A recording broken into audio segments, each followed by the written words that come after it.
Well, we just spoke to Wes Streeting there, who said basically that Rachel Reeves will bounce back from whatever it is that's ailing her. He says he doesn't know what it is, but it's definitely nothing to do with politics. I'm not sure I completely buy that story. Let's talk to Claire Pearsall, former Conservative government advisor. Claire, very good morning to you.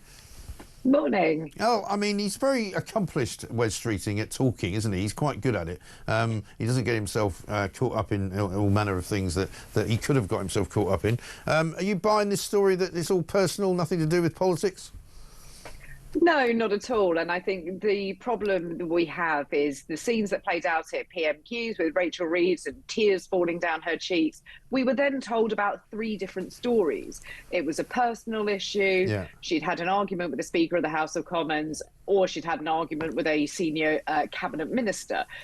All 3 of those can't hold true at the same time. Right. So all it does is create a vacuum. And for Wes Streeting to say very diplomatically that she is a friend and it was something personal, but he doesn't actually know what it is, that line isn't going to hold until probably about 10 o'clock this morning. I think we'll hear a different version of the story coming through.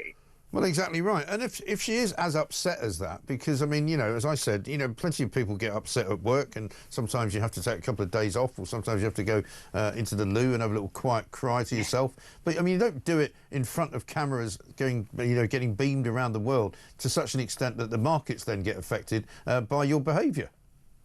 Well, this is right. She's the Chancellor of the United Kingdom. She sat behind the Prime Minister at Prime Minister's questions, where she was going to be on screen for quite a period of time. Yeah.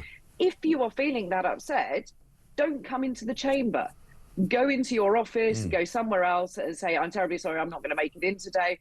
No, I don't think anybody would have really paid that much attention if she wasn't there. There may have been a couple of questions, where's the Chancellor? But equally, you could have said, oh, I'm sorry, she's in a meeting. You know, that is so much easier to deal with. But here we are almost 24 hours later. All of the front pages have that picture of her on the front. Every government minister is going to be coming up with some kind of story. They need to stop it quickly. Yeah, exactly right. But as you say, the more the story doesn't really get properly explained, the more legs that the story will then have, because that's what journalists are there for. Journalists will just feed on the story until there's nothing left of the carcass. And I mean, she doesn't look well. She looks in a bad way, doesn't she? She does. I mean, I do have sympathy. If there is something going on, she didn't look great. She looked defeated. She looked very, very unhappy. I wonder if she wasn't very well. No, but she looks tired as well. She's got bags under her eyes. You know, she's normally quite well turned out, and she looks as though she's literally just got out of bed. Yeah, she looks like me sort of first thing in the morning before I put makeup on. But why would you put yourself through that? Yeah. I have sympathy in some respects if you are going through something, but you take yourself away from the public domain. You can't then complain that everybody's talking about it if you've surrounded it in mystery the entire time. They should have come out with a story straight away, shut it down, and we would have all moved on. But here we are, and it's going to continue. But she is the Chancellor. She has now caused the markets to be very, very jumpy, which in the economy that we have is no good thing. No, it's not. And more jumpy markets mean more jumpy chancellors, really, don't they? Because it means that for all of his assurances last night on the BBC, Keir Starmer, that she's going to be here for the long haul and that they're in lockstep together and everything's fine. Well, I mean, they might well go down in lockstep together because, you know, the country is rapidly, you know, going down the gurgler, isn't it?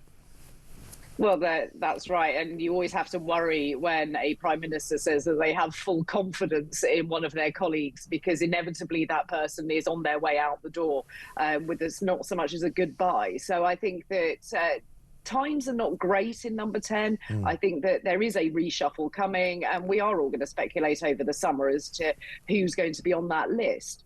But again, governments need to be able to shut stories down, and the Labour government has shown over the last 12 months that it is absolutely incapable of doing that. Yeah.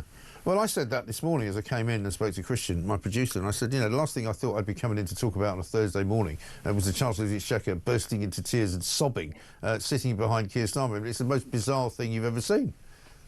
Well, it is, and you look at all of the front pages, and it is the most horrendous photograph that has been used. But it was the one that's been beamed into homes around the country. Everybody's now looking at it across their breakfast table, on newspapers. It is all over the internet, and it's been turned into memes on social media as well, which isn't a good thing. It isn't going to go away.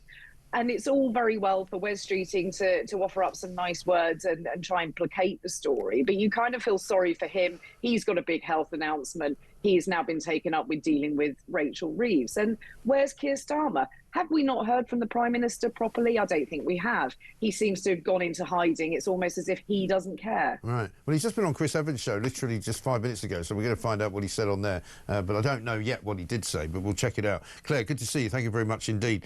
Claire Pearsall there, talking as a former Conservative government advisor, saying, yeah, it's not going to go away, this story.